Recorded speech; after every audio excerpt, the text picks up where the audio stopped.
حمد و ثنا ہو، مدح ہو، بیت ہو، خود اپنی تعریف ہو، دنیا کی بے ثباتی ہو، ان تمام طرح کی چیزوں کا ذکر کیا جاتا ہے جن کا موضوع سے کوئی تعلق نہیں ہوتا۔ تو چہرہ پہلا مرث اجزا ہے چہرہ، جس میں تمہیدیہ طور پر لکھا جاتا ہے۔ یہ اس کہانی کا آغاز ہوتا ہے یا اس مرثیہ کا آغاز ہوتا ہے۔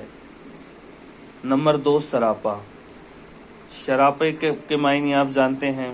مرثیے کا جو ہیرو ہوتا ہے، مجاہد ہوتا ہے، جو جنگ لڑتا ہے، راجا ہوتا ہے، اس کا سراپا کیسا ہے، وہ کیسا ہے دکھنے میں، اس کے چال ڈھال، قد کاٹھی، سب چیزوں کا بیان ہوتا ہے۔ مرثیہ میں جس مجاہدین کے کارنامے پیش کیے جانے والے ہیں، ان کے عادات و اطوار، ان کے قد و قامت کا تذکرہ کر لیا جاتا ہے۔ نمبر 3 رخصت۔ رخصت یعنی جب جنگ میں جانے کے لیے گھر سے جو فوج ہے وہ رخصت ہوتی ہے، تو وہ جو منظر ہوتا ہے اس منظر کو مرثیہ میں پیش کیا جاتا ہے۔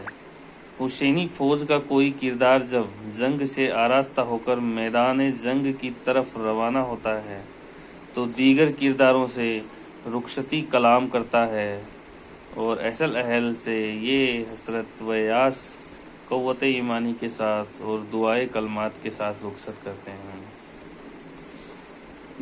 گھر سے جب جنگ میں جانے کے لیے رخصت ہوتا ہے تو سبھی اپنے نجی ذاتی رشتہ دار، ان کے والدین، سب سے وہ دعا مانگتا ہے، دعا کی تلقین کرتا ہے اور سلامتی کی دعا مانگتا ہے سب سے۔ اس کے بعد وہ میدان میں جانے کے لیے رخصت ہوتا ہے۔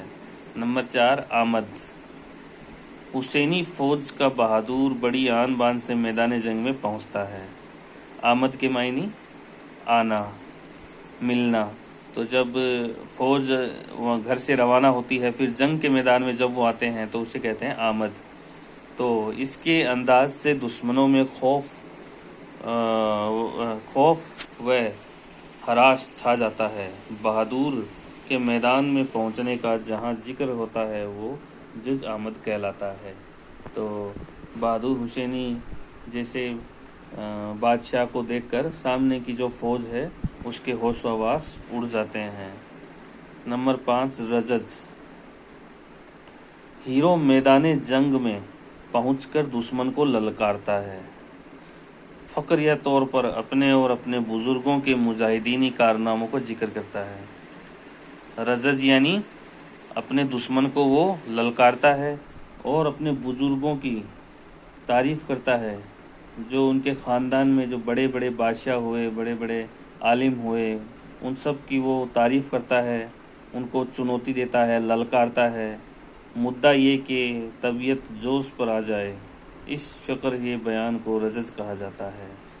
رجز میں یعنی دشمن کو وہ للکارتا ہے۔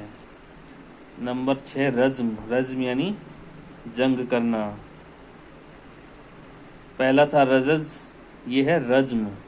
تو رجز کے بعد جنگ کا منظر آتا ہے، یعنی للکار کے بعد جب دونوں آپس میں تناتنی ہو جاتی ہے تو جنگ شروع ہوتی ہے۔ مرثیہ کا سب سے اہم اور عظیم الشان عنصر رزمیہ ہے۔ رزم، اس میں مرد مجاہد کے جنگ کرنے کا پورا حال تفصیل سے لکھا جاتا ہے کہ جنگ کی تصویر آنکھوں کے سامنے کھینچی جاتی ہے۔ جب جنگ شروع ہو جاتا ہے تو جب تک جنگ اختتام تک پہنچتا ہے تب پورا اس کا منظر شاعر اپنے مرثیہ میں لکھتا ہے، اس کو رزم کہتے ہیں۔ شہادت، 7ویں نمبر پہ شہادت۔ تو مجاہد کی بہادرانہ جنگ کے بعد اس کی شہادت کا دردناک حاصل مرثیے کا اصل موضوع ہے۔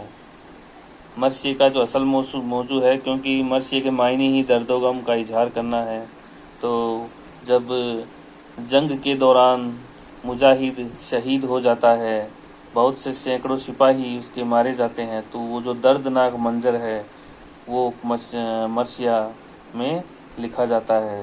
مرثیہ نگار کو یہاں مرقع کشی اور جذبات نگاری، مرقع کشی یعنی پوری تصویر کھینچ دینا، مرقع یعنی عکاسی کرنا، کھینچنا، تو پوری تصویر جو دردناک تصویر ہوتی ہے وہ جذبات نگاری کا ہنر دکھانے کا موقع ملتا ہے. جذبات ٹوٹ پڑتے ہیں، درد و غم اندر سے باہر نکل آتے ہیں، بڑا ہی دردناک منظر ہوتا ہے. نمبر 8 بین یعنی ماتم کرنا. کسی کی لاش پہ، موت پہ جب اس کی لاش آتی ہے مجاہد کی، تو اس کے رشتہ دار اور ان کے والدین، اس کے گھر والے، سب لوگ ماتم مناتے ہیں اس لاش کے پاس بیٹھ کر.